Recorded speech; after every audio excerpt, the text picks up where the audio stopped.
Surmenage. Le fait que j'ai une bonne note, rien qu'une fois dans ma vie, une seule fois, c'est pas trop demandé. Genre, tu n'as pas de bonne note en sport? À mon avis, c'est plus efficace de réviser avant l'examen que de faire des prières après.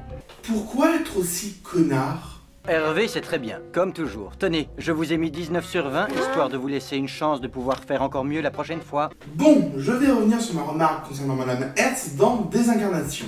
Ici, le prof enlève un point à Hervé pour montrer qu'on peut toujours s'améliorer. C'est quelque chose de bien. Parce que Madame Hertz, dans Désincarnation, elle a enlevé 2 points à Jérémy et de façon totalement injustifiée. Parce que ça, La perfection n'est hélas pas de ce monde. c'est pas une justification. On ne demande pas la perfection, on demande la compréhension d'un devoir. C'est pas pareil.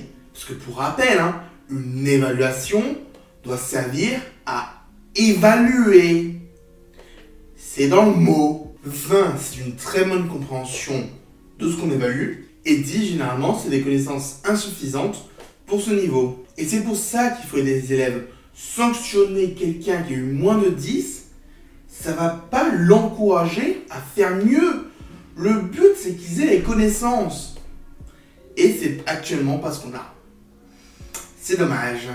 Ulrich Stern, il y a tellement de fautes d'orthographe dans votre devoir qu'au début je l'ai cru rédigé dans une langue étrangère ou que vous aviez utilisé un code chiffré. Mais non, c'était bien du français. Malheureusement, je vous ai mis 1. Pour vous laisser une chance de faire pire la prochaine fois. Qu'est-ce que je viens de dire? Il faut l'aider, pas le démonter devant toute la classe. Et puis, ta dernière remarque, c'est juste celle d'un connard.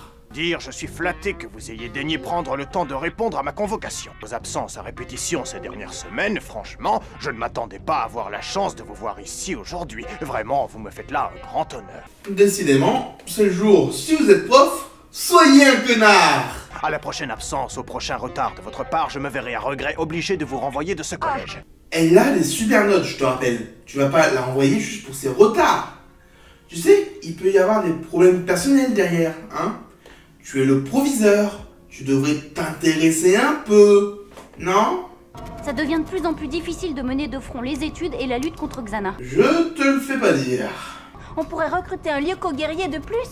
Ça nous permettrait de souffler un peu. Et tu penses à qui, là, À Rosa? À William? Bah, il a déjà fait ses preuves, non? Pas question, non, on en a déjà parlé. William, c'est une tête brûlée. Comme Ulrich? Virez-le, d'ailleurs. Bon, écoutez, là on est tous fatigués, le mieux c'est d'en reparler demain. Essayez de profiter du répit que nous laisse Xana pour aller dormir en paix. J'ai une question. Pourquoi vous êtes tous à l'usine? Vous auriez pas pu être dans la chambre de Jérémy, je sais pas? Comme ça vous auriez pu dormir plus vite, non? En attendant, moi je vais rester pour travailler sur les problèmes de virtualisation directe dans le 5e territoire. J'ai encore quelques calculs à lancer. C'est pas toi qui disais que c'était de plus en plus dur? Va te coucher aussi.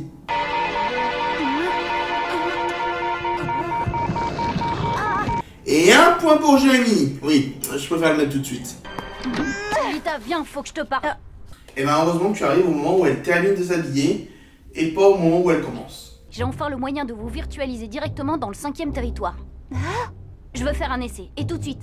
Allez, go, direction le labo. T'oublies qu'on a un contrôle de physique ce matin. Et alors, avec les super notes qu'on se paye tous les deux, on peut bien se permettre de le sécher. C'est pas Jérémy. Il ne sécherait pas les cours, sauf si c'est vraiment important. Non, sans moi, je passe. J'ai trop besoin d'une note correcte pour remonter ma moyenne. Bonjour les aventuriers. Eh, ça c'est pas juste, Jérémy. Pourtant, il était tout aussi connard hier. Oh zut. J'aime bien penser que Jérémy est en train de se dire « Ah, zut, j'ai loupé un cours. » Au lieu de « Ah, zut, j'ai été attaqué par Xana, faut que je prévienne les autres !» Et d'ailleurs, Xana essaie de te noyer là. Il a pas réussi. Xana, qu'est-ce que tu fous? Jérémy, je crois que t'as raison. Qu'est-ce que je fais maintenant, Qu'est-ce que je fais, Jérémy? Apparemment, tu gagnes un point victime. Que vous ne devez pas passer trop de temps à développer vos photos afin que chacun d'entre vous puisse avoir le temps de s'exercer. Ce qui est le but de cet atelier. Vous avez un studio photo dans votre collège? Mais c'est trop cool. Un jour, je veux vraiment aller au lycée Lacanal et demander s'ils ont tout ça. Je me souviens encore que lorsque j'étais grand reporter, on développait nos clichés à toute vitesse sous les bombes. Vous avez été photographe de guerre, monsieur? Alors, je veux pas dire, mais depuis le début de la saison 3, On a à peu près un épisode sur 2 où on apprend un nouveau métier de Jim. Tu sais que j'ai encore rêvé de toi cette nuit? Ben voyons. Je te jure que c'est vrai. Tellement fort que les draps s'en souviennent. Je te jure, il y avait cet ordinateur genre science-fiction dans une immense usine. Et soudain, toi et moi, on se trouvait sur un pont et on se battait contre un type habillé en ouvrier et qui faisait des sauts incroyables dans les airs. Oui, et tu as joué à Super Mario en fait. Cette lumière vous indique que vos camarades commencent leur développement. Il est impératif de ne pas ouvrir la porte. Une forte lumière ruinerait tout leur travail. C'est bien aussi le numérique en fait.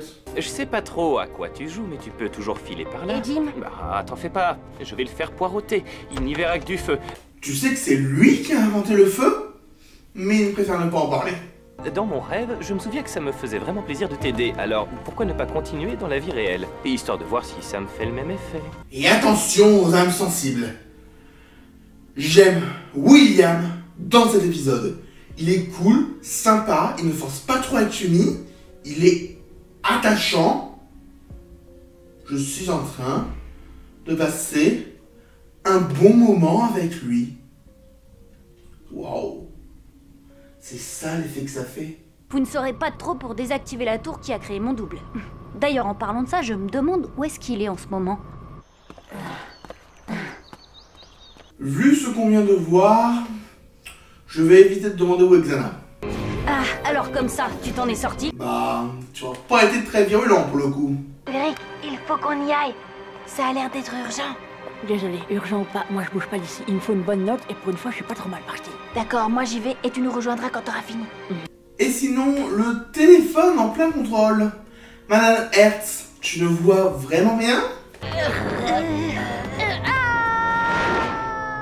Bon, là, s'il ne meurt pas, c'est qu'on est dans Bip Bip et Coyote. Ok. Les scénaristes, est-ce que vous voyez pas un tout petit problème du genre un cancel? La gravité? Dépêchez-vous de rejoindre la salle des scanners, je prépare votre transfert. Bah moi j'ai comme un doute. J'aurais dû le regarder dans les yeux, on sait jamais. Je suis sûre que c'était lui, pas toi, Elita. Intuition féminine, tu peux nous faire confiance. Pas sûr que l'intuition marche vraiment. Qu'est-ce qui nous arrive? Il vous a collé un bug. Et cette fois-ci, sans le transmettre à ces monstres. C'est bien. Tu apprends de tes erreurs, Xana. Et si on vous ouvre, tout est fichu. Et Yumi, pourquoi est-ce que ce n'est jamais elle qui me répond? Allô, Yumi, réponds-moi. Bah, je suis là, monsieur, et je vous jure que vous n'allez pas être déçus. William et moi, on vous développe des photos de toute beauté, croyez-moi. Bon, d'accord, ça va. Mais remuez-vous un peu. Jim, est-ce que ton expérience de caporal dans l'armée t'a rendu sourd?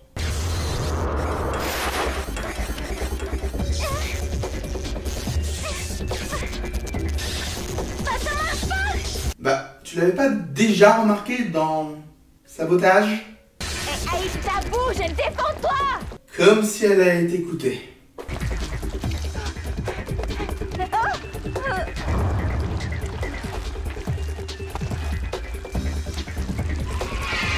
J'ai déjà vu cette scène quelque part. Mais où?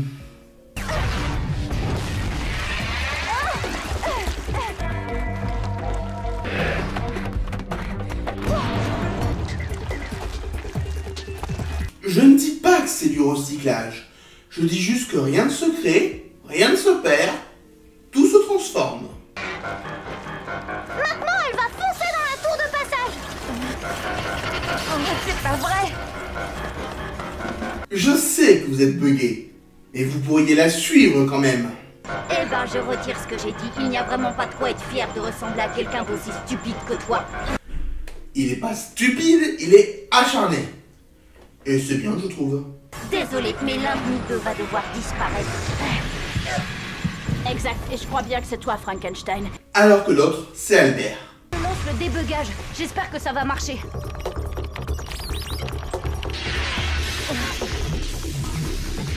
Ça marche. Et hop, hop, hop, hop, et but. Et c'est reparti. Vous tirez pas les cancres là? Maintenant, rattrapez Aelita avant qu'elle ne tape le code Xana.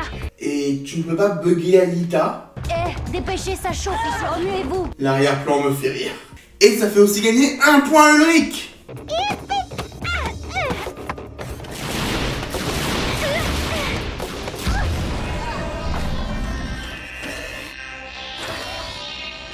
On est d'accord que les cancrelats ont l'air surpris d'avoir réussi.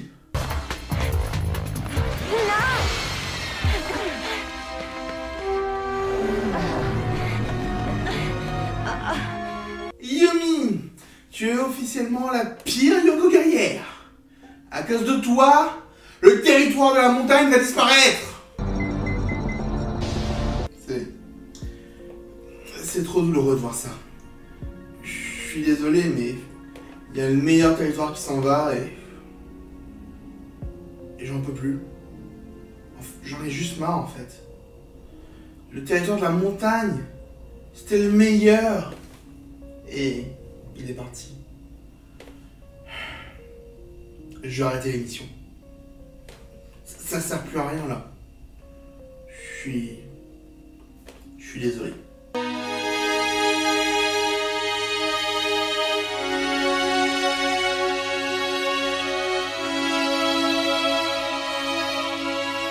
C'est l'heure de la vie de l'objectif. C'était un super épisode. Mis à part les petits couacs de combat sur Yoko, il est très bien rythmé et ça fait plaisir. Par contre, y a pas le meilleur Yoko guerrier? Je vais bien le faire si tu veux. Le meilleur Yoko guerrier d'après mes données scientifiques particulièrement bien élaborées, c'est Horde. Maintenant, ce serait bien qu'il reprenne son rôle quand même. C'était le meilleur Yoko guerrier de l'explication scientifique.